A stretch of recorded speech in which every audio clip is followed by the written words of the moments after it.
ஸ்திரீகள் ஏன் காயத்ரி ஜபம் பண்ணக்கூடாதுன்னு எது சொல்லித்து? பெண்கள் நமக்கு அவ்வளோ இம்பார்ட்டண்ட். அவள் நம்ம லைஃப்பில் இல்லைன்னா நம்மளால் எந்த காரியமும் பண்ண முடியாது. பெண்களாக இருந்தாலும் சரி, புருஷாலாக இருந்தாலும் சரி, பொறுமை, கொஞ்சம் பொறுமையாக இருங்கோ. ராமாயணம், மகாபாரதம் அப்படின்னு எடுத்துட்டாக்க அதில் சில விஷயங்கள்லாம் நம்மளுக்கு இந்த காலத்துக்கு ஃபாலோ பண்ணுற மாதிரி சிலதெல்லாம் இருக்குது. நம்ம எப்படி அதை எடுத்துக்கிறது? இன்றைக்கும் தர்மத்தின் வழி நடக்கணும், ராமனை போல் இருக்கணும், ராவணனை போல் இருக்கக்கூடாது. இது எக்காலத்துக்கும் பொருந்தக்கூடிய சிஸ்டம் தான். ஒருவனுக்கு ஒருத்தி, பிறர் மனை நோக்காமை, இது எல்லாமே எக்காலத்துக்கும் பொருந்தக்கூடியதான விஷயங்கள் தான். அது ராமாயண மகாபாரதம்ன்றது ஒரு பீரியாடிக்கல் ப்ரோக்ராம் இல்லை, அது ஆல் டைம். சில காரியங்கள், சில வஸ்துக்கள் நமக்கு எந்த சீசன்லையும் பொருந்தும்னு சொல்லுவோம் இல்லையா? எந்த சீசன்லையும் நமக்கு யூஸ் ஆகும். அந்த மாதிரி தான் ராமாயண மகாபாரதங்கள். நான் முதல்ல நீங்கள் 3வது கேள்வியோ 4வது கேள்வியோ அதுக்கு சொன்னால் அதே பதில் தான். இதிகாச புராணங்களை சரியான வழிகாட்டுதலில் நீங்கள் பண்ணணும். செல்ஃப் மெடிக்கேஷன் மாதிரி நீங்களாக பண்ணக்கூடாது. ஒரு நல்ல மெடிசனாக இருந்தால் கூட செல்ஃப் மெடிக்கேஷனில் அது ஹார்ம்ஃபுல். அந்த மாதிரி தான் ராமாயண மகாபாரதத்தினுடைய கான்செப்ட். ராமாயண மகாபாரதம் இல்லை, எந்த இதிகாச புராணங்களாக இருந்தாலும், ஆழ்வார் ஆச்சாரியுடைய சரித்திரமாக இருந்தாலும், ஒரு சரியான கைடு, மென்டார் அவள் மூலமாக நாம் தெரிஞ்சுட்டோன்னா தான் அது நமக்கு யூஸ்ஃபுல்லாக இருக்கும். இல்லைனா சில சமயம் வெறும் பெயின் கில்லர் தான். பெயின் கில்லர்ன்றது க்யூர் பண்ணாது, டெம்பரரி ரிலீஃப், அவ்வளோதான் விஷயம். அது சரியில்லை.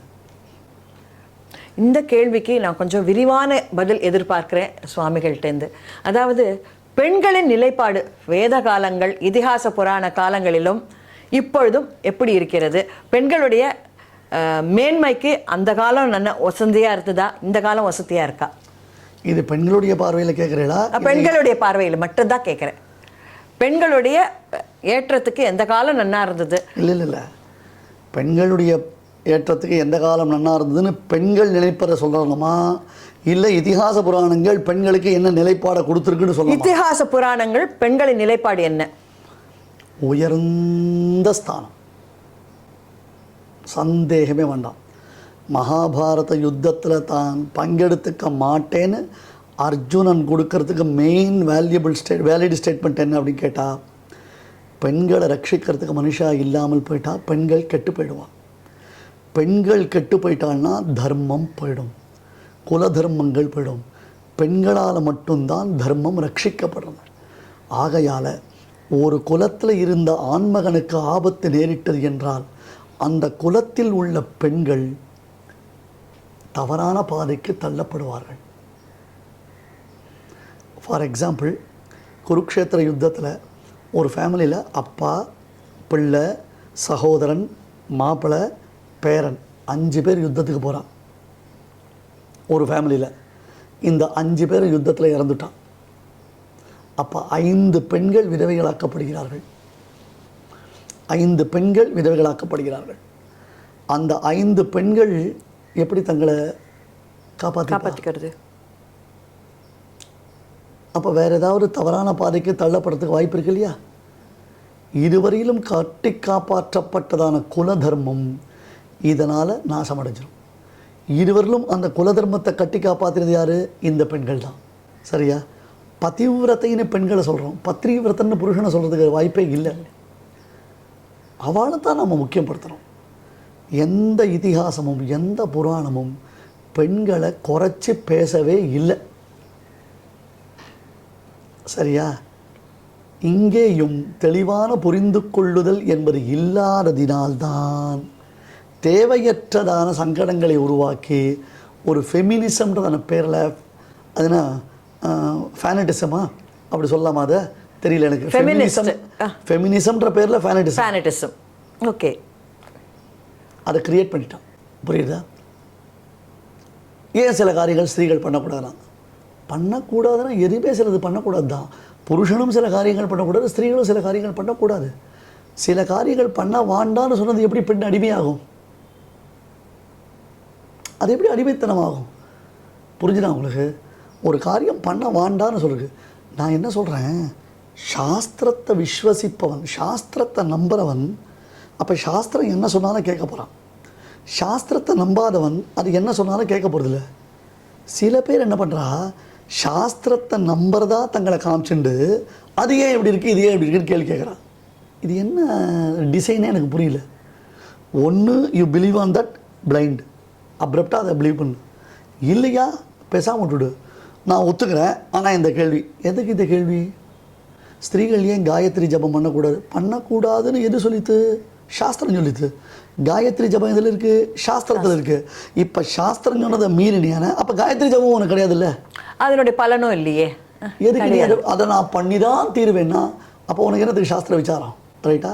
இதுவும் ஒரு முட்டாள்தனமான தெளிவற்றதான ஒரு அப்ரோச் இது. ஆகையால் பெண்களை நாம் எல்லா விதத்துலேயும் கொண்டாடிட்டுருக்கோம். தயவுசெய்து இதை மேல் ஷாவனிஷம்னு ஒரு சாயம் பூசக்கூடாது. அது தப்பான, இப்போ தொட்டதுக்கெல்லாம் அந்த மாதிரி ஒரு பேர் வந்துடுது. இப்போ நான் இதை சொல்லச்சே கூட எனக்கு அதை சாயம் பூசிடுவா உடனே. அதை கொஞ்சம் ஓவராகவும் போயிட்டுருக்கு. இன்னொன்று, சாஸ்திரத்தையும் சட்டத்தையும் உள்ளே கொண்டு வராதீங்க. பெண் விடுதலைக்காக சில சட்டங்கள் பேசுகிறது அப்படின்னு சொன்னால் அதை சாஸ்திரத்தில் கொண்டு வராதீங்க. ஏன்னா ரொம்ப மன வருத்தத்தோடு சொல்கிறேன், இந்த டைவர்ஸ் கலாச்சாரம் அதிகமாகிட்டு இருக்கு. இப்போ கல்யாணத்தை கொண்டாடுறதை காட்டிலும் டைவர்ஸை கொண்டாடுறது பெரிய ஃபேஷன் ஆகிடுது. உங்கள் யூடியூபை காட்டிலும் டைவர்ஸை ஒருத்தர் அந்த ஒரு செலிப்ரேஷன் எடுத்து வீடியோவில் போட்டாலாம் அவன் 10 லட்சம் போய்டும். உங்கள் யூடியூப்லாம் ஒன்றுமே இல்லை. கரெக்ட். உங்கள் வீடியோலாம் கரெக்ட். கண்டிப்பாக அண்ணா டைவர்ஸ் ஆகிட்டேன் அப்படின்னு. இது ஒரு பெரிய மோசமான கலாச்சாரமாக நம்ம தேசத்தில் பரவின்றிருக்கு. டைவர்ஸ்ன்றது சட்டம், விவாகம்ன்றது சாஸ்திரம். சாஸ்திரியமான நடந்த விவாகத்திற்கு சட்ட ரீதியான சமாதானம் சொல்லக்கூடாது. ஒன்றும் நீ சட்டத்தை சட்டமாக பாரு, சாஸ்திரத்தை சாஸ்திரமாக பாரு. நான் சட்டத்தையும் மதிக்கணுன்றேன், சாஸ்திரத்தையும் மதிக்கணுன்றேன். ஆனால் சட்டத்தையும் சாஸ்திரத்தையும் பிசையக்கூடாது. சக்கரை பொங்கல் சாப்பிட்றச்சே சட்னி தொட்டுன்னு சாப்பிட முடியாது, நெய் குத்தின்னு சாப்பிடலாம். காம்பினேஷன் எதுக்கும் இருக்குன்றதில் ஒரு விவஸ்தை இருக்குது இல்லையா? அப்போ சாஸ்திரத்தை தனியாக பாரு, சட்டத்தை தனியாக பாரு. சாஸ்திரத்துக்கு சட்டத்திலும் தீர்மானம் கொண்டு வராது. அதாவது சாஸ்திரத்தில் விவாகம் தான் இருக்குது, விவாக ரத்துன்றதுக்கு ஒன்றும் மந்திரமும் கிடையாது, அந்த மாதிரி ஒரு சொல்லே பிரயோகமே கிடையாது இல்லையா? இல்லை, கிடையாது. மன வருத்தத்தினால 2 பேர் தனித்தனியாக வாழலாம், அவ்வளோதான் விஷயம். அதில் புருஷாலியே கல்யாணம் பண்ணிக்கிறான்னா அதில் சில விசேஷங்கள் இருக்குது. அதுவும் இல்லாமல் அந்த காலத்தில் காமத்துக்காக கல்யாணம் பண்ணிக்கல, தர்மத்துக்காக கல்யாணம் பண்ணிட்டான். சபத்ரீகனா பத்னியோடு இருந்தால் மட்டும்தான் சில தர்மானுஷ்டானத்தை பண்ணுறதுக்கு அருகதை உடையது. இப்போ பெண்கள், கணவனை இழந்த பெண்கள் சில காரியங்களை செய்யறதுக்கு அவளுக்கு விலக்குன்ற மொழியோ, அதே மாதிரி தான் மனைவியை இழந்த கணவன் கூட அக்னி காரியம்லாம் கிடையாது அவளுக்கு, வைதிக கர்மாலாம் பண்ண முடியாது அவள் கிடையாது, அந்த மாதிரிலாம் கிடையாது. ஸோ எல்லாமே காமத்தினுடைய அடிப்படையில் நடக்கலை. தர்மம்ன்றது வேற, காமம்ன்றது வேற. இப்போ ராமர் கூட அஸ்வமேத யாகம் பண்ணுறது சீத்தை இல்லாமல் ஒரு தங்கத்தில் ஒரு சீத்தை போல பண்ணி வைத்து கொண்டு அவர் யாகம் பண்ணதா ஒரு. இப்பயே ஒரு மனைவியோடு சேர்ந்து ஒருத்தர் உபாசனம் பண்ணக்கூடியவர். உபாசனம்ன்றது ஒரு அக்னி காரியம். அதை பண்ணணும்னா மனைவிக்கு உடம்பு சரியில்லை படுத்துட்டு இருக்கான்னு சொன்னால் அந்த சமயத்தில் மனைவியோடு இருக்கார், பட் மனைவியோட கூட இருக்க முடியாது. அப்போ எப்படி அவர் அந்த உபாசன அக்னி காரியம் பண்ணணுன்றதுக்கு சாஸ்திரத்தில் அதுக்கு ஒரு வரையறை சொல்லப்பட்டிருக்கு. அந்த மாதிரி தான் ராமபிரான். பிராட்டி இருந்தால் பட் அவளால் பார்ட்டிசிபேட் பண்ணிக்க முடியாது. ஸ்வர்ணத்தில் சீதையை பிரதிஷ்டை பண்ணி ராமபிரான் அதை பண்ணினார் அந்த காரியத்தை. நீ ராமனை எக்ஸாம்பிள் எடுத்தியானே, அப்போ எல்லாத்துக்கும் ராமன் மாதிரியே இருக்கணும். ஒரு பைத்தியகாரத்தனமான ஒரு எக்ஸாம்பிள் ஒருத்தர் சில பேர் சொல்லுவாங்க என்கிட்ட, பிராமணன் மீசை வச்சுக்கூடாது. நல்லா புரிஞ்சுக்கோங்க, பிராமணன் மீசை வச்சுக்கூடாது, இது சாஸ்திரம். ஒன்று பார்சாதி பெருமாள் வச்சுருக்காரு சார், அவர் சத்திரியர், அவ்வளோதான் விஷயம். Matter simple, matter over. யாதவர் க்ஷத்ரியர் எப்படி வேணும் வச்சுக்கோங்க, ரைட்டா? அவர் தர்மம். பார்சாதி பெருமாளாக இருக்கலாம், ஒரு அவதாரம், பெருமாளுடைய ஒரு அவதாரம். அது என்ன வேணா இருக்கட்டும் சுவாமி, அதை இங்கே கொண்டு வந்து இங்கே வைக்கக்கூடாது. நான் சொல்கிறது இல்லை சார், எனக்கு பிடிச்சிருக்கு நான் வச்சுக்கிறேன், அதை சொல்லிட்டு போ, நான் உன்னை கேள்வி கேட்க போகிறதில்ல. எக்ஸாம்பிள்ன்றது பேரில் எக்கு புக்காக உளரக்கூடாது. கரெக்டு. அதுக்காக சொல்கிறேன். ராமன் இப்படி பண்ணார் அப்படி பண்ணார். சமீபத்தில் கூட ராமனுடைய உணவு பழக்க வழக்கத்தை பற்றி நான் சொன்னதான ஒரு பழைய வீடியோ, அது ஒரு பழைய வீடியோ, அதை வச்சு உருட்டின்னு இருக்காய் வாழலாம். எனக்கு ரொம்ப சந்தோஷம்தான். ஏன் அப்படின்னா, அப்படியாவது இவாளுக்கு அதில் நல்ல விஷயம் உருட்டும் அப்படின்னு. சரியா? அதை வச்சு உருட்டின்னு இருக்கான். சரி உருட்டும். நிறைய பேருக்கு டைம் நிறைய இருக்குது, அவளால் இதெல்லாம் நிறைய கான்சன்ட்ரேட் பண்ண முடியுது. அடியனை போல் இருக்கிறவளுக்கு அதுக்கெல்லாம் டைம் இல்லை, அவ்வளோதான். ஸோ பெண்களை கொண்டாடுறது, தர்மத்தை கொண்டாடுறது, பெண்களுக்கு சுவாதந்திரியம் கொடுக்கறது. அந்த சுவாதந்திரியம் ப்ரொடெக்டபிளாக இருக்கணும். கட்டுப்பாடற்ற சுதந்திரம் இல்லை. ஒரு மாடை 10 அடி கயிறில் கட்டுவான். ஏன்னா அந்த 10 அடிக்குள்ள அதை உட்காரலாம், நிற்கலாம், ஏந்துக்கலாம். இல்லைன்னா அந்த மாடுக்கு பாதுகாப்பு கிடையாது. கொஞ்சம் தாண்டி போச்சுன்னா, வயல்வெளிக்குள்ளே போச்சுன்னா பக்கத்து வயல்காரன் வந்து அடிப்பான், இல்லைனா புலி சிங்கம் வந்துடும். ஸோ இந்த மாடை காப்பாற்றுறதுக்கு தான் அதுக்கு கயிறு கட்டுக்கே தவிர்த்து அதை கட்டுப்பட்டித்தனம்னு அடிச்சக்கூடாது.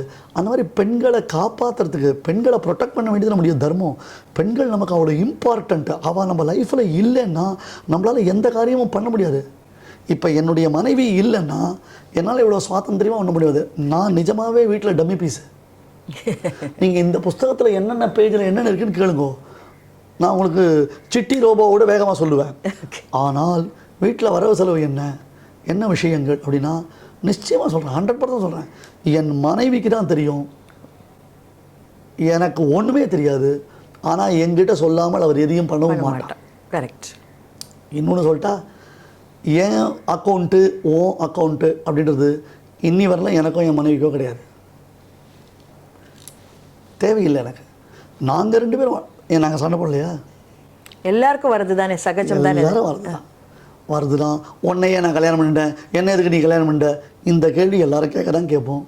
எவ்வளோ நேரம் ஆட்டுக்கடா சண்டையும் ஹஸ்பண்ட் அண்ட் ஒய்ஃப் சண்டையும் 1/2 நிமிஷம் கூட நிற்காதுன்னுவோம். கரெக்ட். பர்சனல் வெஞ்சன்ஸில் எடுத்துன்னு போய்ட்றான். இந்த காலத்து பெண்கள் சட்டுன்னு உணர்ச்சி வசப்பட்டா, பெண்கள் மட்டும் இல்லை, புருஷர்கள். நான் கொஞ்சம் இது எக்ஸ்டென்சிவாக சொல்கிறேன் இந்த ஆன்சர் உங்களுக்கு, அதனால தான் வேறு இல்லை. புருஷர்களும் சரி பெண்களும் சரி சட்டுன்னு உணர்ச்சி வசப்படுறான்.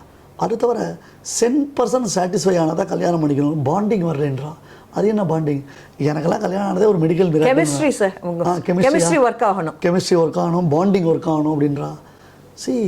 பெரியவாள்லாம் விட்டு கொடுத்து. எங்கள் அப்பாலாம் ரொம்ப ஒரு ஏழ்மையான நிலைமையில் தான் இருந்தார். எங்கள் அம்மா கல்யாணம் பண்ணிட்டா, நல்ல நிலையில் இருந்தார், வீடு வாங்கினார், வாசல் வாங்கினார், எல்லாம் தான் வந்தார். நாங்கள் சௌக்கியமாக தான் இருந்துட்டுருக்கோம். இப்போது எங்கள் அப்பா சம்பளத்தை விட அவர் வாங்கின பென்ஷன் அதிகம் இந்த காலத்துக்கு. ஆமாம். அப்போ அவர் இப்போ போய் 10 வருஷம் ஆகிடுது எங்கள் அப்பா. பட் அவர் இறக்கும்போது அவருடைய சம்பளத்தை காட்டில் 500 ரூபாய் அதிகமாக பென்ஷன் வாங்கிட்டார். அதுதான் சார் இந்த காலத்தில் ஒரே அட்வான்டேஜ். அந்த காலத்தை விட இந்த காலம் எப்படி வசதினா பென்ஷனில் நிறைய வருது சார். அது ஓகே. பட் நீ எவ்வளோ சம்பாதிக்கிற, நான் எவ்வளோ ஹஸ்பண்ட் அண்ட் ஒய்ஃபு கூட அந்த மாதிரி ஒரு பேச்சு வருது. அது ரொம்ப வருத்தமாக இருக்கு. உன் அக்கௌண்ட்டு என் அக்கௌண்ட்டுன்றா. இப்போ என் ஃபோன் ஏதோ ஒரு சினிமா கூட காமிச்சோன்னே என்னுடைய ஃபோன், நான் என் ஃபோனை யாரும் யூஸ் பண்ணலாம். அந்த ஹஸ்பண்ட் அண்ட் ஒய்ஃபுக்குள்ளே இப்போ அதை யூஸ் பண்ண முடியல. பார்த்தீங்களா? முடியறதில்ல. ஏன் முடியறதில்ல? ஏன் இப்படி நாம் இருக்கோம்? ஏன் இப்படி இருக்கும்? கருத்து வேற்றுமை இருக்கலாம், சண்டை போடலாம், 10 நாள் பேசாமல் இருக்கலாம், அவள் கையால் சாப்பிடக்கூடாதுன்னு கூட நம்ம வச்சுக்கலாம். அதுக்காக மனைவி தான், கணவன் தான். அந்த கணவன் மனைவின்ற உறவை நம்ம எப்படி விட்டு கொடுக்க முடியும்? அதை எப்படி நம்ம விட்டு வெளில போக முடியும்? அதை எப்படி நம்ம இன்னொரு விதமாக நினைக்க முடியும்? கண்டிப்பாக இல்லையா? அதே மாதிரி தானே மற்றவர்களையும் நாம் பார்க்கணும். அதையும் நாம் கவனிக்கல. எனக்கும் சகோதரி இருக்கா, என்னுடைய சகோதரன் இருக்கான், சகோதரனுடைய மனைவி இருக்கா, எங்களுடைய குடும்பம் இருக்குது. நாங்கள் எல்லோரும் ஒருத்தருக்கு சந்தோஷமாக இருந்துட்டுருக்கோம். என்னுடைய சகோதரனுடைய மகளுக்கு இப்போ குழந்தை பிறந்திருக்கு, வெளிநாட்டில் தான் இருக்கா. இதோ பார்த்து சித்தப்பா ஆசீர்வாதம் பண்ணுன்றா. எல்லோரும் அந்த ஒரு கணவன் மனைவி, சகோதரன் சகோதரி, அந்த உறவுகளில் நாங்கள் போயிட்டுருக்கோம். இப்போ பிரேக்கப் என்ன பிரேக்கப் எவ்வளோ. அதில் இன்னும் ஒரு ரொம்ப மனவர்த்த உள்ள விஷயம் சார், இவா 2 பேர் லைஃப்பில் இருந்தால் பரவாயில்ல, 3வது 4வது கூட இருக்குது. அதாவது குழந்தைகள் இருக்குவா கூட பிரேக்கப் ஆச்சு, அந்த குழந்தைகளோட எதிர்காலம் எப்படி அப்படின்றத யோசிக்கிறாளான்றதும் கொஞ்சம் கஷ்டமாக இருக்குது. ஒரு 45 வருஷத்துக்கு முன்னாடி திருக்கள்ளம் சுவாமி பெரிய மகான் எழுந்தார். நீங்கள் கேள்விப்பட்டிருக்கலாம், அதை கூட அவருடைய படம் இருக்குது. அந்த திருக்கள்ளம் சுவாமி ஒரு உபன்யாசம் பண்ணார். அந்த உபன்யாசம் எனக்கு இப்போ ஞாபகம் வருது. அவர் அந்த காலத்து வெஸ்டர்ன் கல்ச்சரை கேலி பண்ணார். பட் இந்த காலத்தில் இந்தியாவில் நாம் கண்ணெதில் அந்த கல்ச்சர் வந்துடுது. என்ன அப்படி கேட்டால், வெஸ்டர்னர்ஸ் என்ன பேசிக்கிறானா, husband and wife, your children and my children playing with our children அப்படின்னு சொன்னேன். இப்போ நான் 45 வருஷம் கழிச்சு கேட்ட ஞாபகம் வருது. இன்றைக்கி அது சகஜமாக போயிடுது. கண்டிப்பாக இன்றைக்கி அது சகஜமாக போயிடுது. அப்படி ஒரு கலாச்சாரம் வர வேண்டாம். இது என்னுடைய பிரார்த்தனை தான். இத்தனை நேரம் கோபமாக பேசுகிறேன், நான் இப்போ ரொம்ப வருத்தத்தில் பேசுகிறேன். அந்த மாதிரி ஒரு கலாச்சாரத்தை வளர்த்துக்க கூடாது. பெண்களாக இருந்தாலும் சரி, புருஷாளாக இருந்தாலும் சரி, கொஞ்சம் பொறுமையாக இருங்கோ. எங்கெங்கே கவுன்சிலிங்க்கு போகாதீங்கோ. ராமாயண மகாபாரதத்தில் கவுன்சிலிங்க்கு வாங்கும், பகவத்கீதையில் கவுன்சிலிங்க்கு வாங்கும். இதுக்கோசரம் ஒருத்தர்கிட்ட போய் 5000 10,000 கொடுத்து கவுன்சிலிங் போகணுன்னு அவசியம் இல்லை. என்னுடைய பர்சனல் எக்ஸ்பீரியன்ஸ் சொல்கிறேன். கரெக்ட். கணவன் மனைவி 2 பேரும் ரொம்ப ரொம்ப அபிப்பிராய பேரத்தில் இருந்தால், ரொம்ப அபிப்பிராய பேரம், ஒருத்தருக்கு ஒருத்தர் எந்த விதமான சம்பந்தமும் இல்லாமல் இருந்தது. பெருமாள் அனுகிரகத்தில் அவள் 2 பேர்கிட்டையும் தனித்தனியாக ஒரு 4 நாள் நான் பேசினேன். இது என்னுடைய பெருமைக்காக நான் சொல்லலை, இது நடந்த விஷயத்த சொல்கிறேன். நிறைய விஷயங்கள் சுந்தரகாண்டத்துலேருந்து தான் அவளுக்கு கோட் பண்ணினேன். அதில் அந்த பெண்ணை சொன்னேன், நீ கொஞ்சம் சுந்தரகாண்டத்தை பாராயணம் பண்ண ஆரம்பினேன். 1 வாரம் ஆச்சு. அதுக்கப்புறம் கிராஜுவலாக அவளுக்குள்ளே இருந்ததான அந்த கேப் குறைய ஆரம்பிச்சது. இப்போ அவளுக்கு 2 குழந்தைகள். பியூட்டிஃபுல். ரொம்ப சந்தோஷமாக இருக்குது, கேட்குறதுக்கே சந்தோஷமாக. சுந்தரகாண்டத்தினுடைய கவுன்சிலிங் அது. ஏன்னா சுந்தரகாண்டத்தில் பிராட்டி என்ன மாதிரி ஒரு ஸ்டேட்டஸில் இருக்கச்சே ராமனை எப்படிலாம் நினச்சிருந்தா, அப்போ ராமன் தன்னுடைய மனைவி எப்படி நினச்சிருந்தா, அந்த இன்டிமசி கொடுக்குறது. நீங்கள் சொன்னீங்களே ராமாயணம் இந்த காலத்தில் ப்ராக்டிக்கலுக்கு எப்படி யூஸ் ஆகும்னு, இந்த இன்டிமசி ராமாயணம் ஒழுங்காக தெரிஞ்சால் தான் தெரியும். கணவனை விட்டு கொடுக்காத மனைவி அல்லது மனைவி விட்டு கொடுக்காத மனைவி கணவன் இல்லை ப்ராப்ளம். சீதை கண்ணாமினான்னு சொல்கிறா ஹனுமான் கிட்ட, உனக்கு என்ன தெரியும் உங்கள் ராமனை பற்றி? ராமனை சுற்றி கொட்டாப்பளி மாதிரி லக்ஷ்மணன் இருக்கான், சுக்ரீவன் இருக்கான், நீ இருக்க. என்னை சுற்றி எல்லாம் 10 ராட்சசிகள் தான் உட்காந்துருது. நான் படுறது கஷ்டம் அதிகமாக, உங்கள் ராமன் படுறது கஷ்டம் அதிகமாக. 10 மாதமாக நான் இருக்கேன், என்னை தேடாமல் சுக்ரீவன் சொல்லிட்டான்னு படுத்து தூங்கிட்டார் உங்கள் ராமன் அப்படின்னு கோச்சிக்கிறா. அது ஒரு ப்ரைடு. ஒரு கணவனிடத்தில் அந்த மனைவிக்கு இருக்கக்கூடிய சகலவிதமான உரிமைகளையும் அங்கே அவர் நிரூபணம் பண்ணுறான். இதை போட்டால் உடனே நம்ம நேயர்களில் பண்ணுவோம், அப்படி இருக்கச்சே ராமன் எதுக்கு சீதை அக்னி பிரவேசம் பண்ண சொன்னார்னு. அது வேற விஷயம். அதுக்கும் பதில் இருக்குது, அதுக்கும் பதில் இருக்குது. அதுலேயும் ராமாயணத்தில் கோவிந்தராஜ்யத்தில் இருக்குது, திலகருடைய வியாக்கியானத்தில் இருக்குது, மாகேஸ்வர தீர்த்தியத்தில் இருக்குது. எல்லா பிரிவாலும் அதுக்கு வியாக்கியானம் பண்ணுறாங்க. நீ ஒத்துக்கலன்னா ஒத்துக்கல, அது வேறு விஷயம். சரியா? அந்த ஒரு இன்டிமசி இன்றைக்கி அதுதான் கவுன்சிலிங். சுந்தரகாண்டம் ஒரு பெஸ்ட் கவுன்சிலிங். பகவத்கீதை இந்த உலகத்தின் முதல் மனோதத்துவ நிபுணர் கிருஷ்ணன். என்ன ஒரு சிச்சுவேஷன் அர்ஜுனனுக்கு, what a crisis it is. அந்த சமயத்தில் சிரிச்சுண்டு நிதானமாக ஆராம்சே அவனை நான் தான் கிண்டல் அடிக்கலை கலாய்க்கலை அப்படின்னு அர்ஜுனனுக்கு கவுன்சிலிங் கொடுத்துட்டு நிதானமாக அவனை ஸ்டெப் பை ஸ்டெப்பாக அவனை மோட்டிவேட் பண்ணி கடைசியில் கரிஷ்யே வச்சனம் தவ வில்லை விடுத்த விஜயன் வில்லை எடுத்து எத்திர யோகேஸ்வர கிருஷ்ணா எத்திர பார்த்தோ துரதுரஹான்னா. அதை நீங்கள் புரிஞ்சுக்கோங்க, அந்த வழியில் வாங்கினீங்க. ஸோ கல்யாணம்ன்றத டேக் ஃபார் கிராண்டட்னு எடுத்துகிட்டு இன்றைக்கி ஒரு என்ன சொல்கிறது, நாட்டியத்திற்கு சலங்க பூஜை, அதுக்கப்புறம் என்ன அரங்கேற்றம், அதுக்கு ஆற செலவு கல்யாண செலவு மாதிரி ஆகிடுறது. அதெல்லாம் கொண்டாடுறோம். கல்யாணம் ஆச்சுன்னா உடனே பிரேக்கப் பண்ணுறோம். ஆமாம், 1 வாரத்தில் பிரேக்கப் பண்ணுறான், 10 நாளில் பிரேக்கப் பண்ணுறான். என்ன வாழ்க்கை வாழ்ந்துருக்க முடியும்? எங்களுக்கு கல்யாணம் 22 வருஷம் ஆச்சு, இன்னும் கூட நாங்கள் ஒழுங்காக புரிஞ்சுட்டுருக்கோமான்ற டவுட்டு தான். ஆனால் அப்படியே அட்ஜஸ்ட் பண்ணி போயிட்டுருக்கோம், தட்டி பூசிட்டு. கரெக்டு. இசை நான் என்னுடைய மனைவியின் டிபெண்ட் அப்படின்றது எனக்கு ஒரு ப்ரௌடு. இப்போ நான் வெளியூர் போச்சே, என் மனைவி கிட்டே ஒரு 200 500 கையில் பைசா வேண்டி தான் போவேன். எனக்கு அது தவிர தேவையில்லை, எனக்கு அவசியமும் இல்லை. என்கிட்ட இந்த கார்டு கிட்டலாம் ஒன்றும் கிடையாது, அப்புறம் இந்த ஜிபேலாம் ஒன்றும் கிடையாது. எனக்கு அவசியம் இல்லை. என்னுடைய தேவைகள் ரொம்ப லிமிட்டட். வீட்டில் என்ன உப்பு புளி சாமான் தெரியாது, என்ன வாங்குறா தெரியாது, அவ்வளவுதான். அப்போ என்ன இதில் என்ன சுவாதந்திரியம் குறைஞ்சி போச்சு? என்ன விஷயம்? கண்டிப்பாக. இப்போ நான் என்ன சொல்லிட்டேன், நான் என் மனைவிக்கு அடிமையாக இருக்கேன்னு. ஆமாம், பொண்டாட்டி அடிமையாக இருந்தால் என்ன தப்பு? அதுதான் தர்மம். கரெக்டு, அதுதான் தர்மம். அதில் ஒன்றும் தர்மத்தை மீறின காரியம் நான் ஒன்றும் பண்ணலையே. எல்லா பெரியவாளும் அந்த மனைவியை கூப்பிட்டு தான் தர்ம பத்தினியை வைத்து தான் வைதிக கர்மாக்கள் பண்ணணும்னு சொல்லியிருக்கா. அப்போ என் வைதிக கர்மாக்களுக்கு நான் இப்படி ட்ரெடிஷ்னலாக இருக்கிறதுக்கு எனக்கு ஃபுல் அண்ட் ஃபுல் சப்போர்ட் ஆவோ. கண்டிப்பாக. அவளுடைய சப்போர்ட் இல்லாமல் ஒரு அமாவாசை மாதம் பிறப்புனா நான் லேட் பண்ணினேன்னா அது வரலாம் பட்டியாக இருக்கிறான்னா இருக்கா, அதை அவள் அக்செப்ட் பண்ணிட்டுருக்கா. இல்லை அப்படின்னா நான் என்ன பண்ண முடியும்? யோசிச்சு பாருங்க. கண்டிப்பாக. அப்போது பிடிக்கிறதோ பிடிக்கலையோ ஏதோ ஒரு விதத்தில் அந்த ஒரு பாண்டிங் என் பேரில் இருந்ததான ஒரு பிரியம் அவளை பட்டியாக இருக்க வைக்கிறது இல்லை. நானே சொல்லுவேன், பரவாயில்லம்மா நீ சாப்பிடு, இதை சாப்பிடு. இல்லை பரவாயில்ல அப்படின்னு வெயிட் பண்ணுவாள். நான் வெயிட் பண்ண சொல்லலை. கரெக்டு. நான் அவளை ஃபோர்ஸ் பண்ணல, நீ இப்படி தான் எனக்கு இருக்கணும்னு நான் சொல்லலை. புரிஞ்சுதா? அதுதான் விஷயம். நான் ட்ரெடிஷ்னலாக இருக்கேன்னா என் அப்படியே ட்ரெடிஷ்னலாக தான் இருக்கா. அவள் அதே ட்ரெடிஷ்னல் தான். நோ சுடிதார் ஒன்லி மடி சார் பார்த்தேன் நான். புரியுதா? கரெக்ட். ஸ்திரீகளுக்கு நாம் கொடுக்குற இம்பார்ட்டன்ஸ் மாதிரி நீங்கள் என்ன மட்டும் இல்லை, எந்த நீங்கள் வைதிக தர்மத்தில் இருக்க எந்த பிரிவாளை போய் பாருங்கோ, அவருடைய ஒய்ஃபினுடைய கான்ட்ரிபியூஷன் அது த பர்ஃபெக்ட் பெட்டர் ஹாஃப் அப்படின்றத அவள் எஸ்டாப்ளிஷ் பண்ணி காமிச்சிருப்பான். கண்டிப்பாக கருத்து வேற்றுமை சண்டை எங்கே தான் இல்லை, எல்லாம் அப்படி தான் போயிட்டே இருக்கணும். இதை வச்சு இந்த இளைய தமிழ் சமுதாயத்தை சொல்ல, இதை வச்சு நீங்கள் ஓவராக ரியாக்ட் பண்ணி வாழ்க்கையை கெடுத்துக்காதீங்க.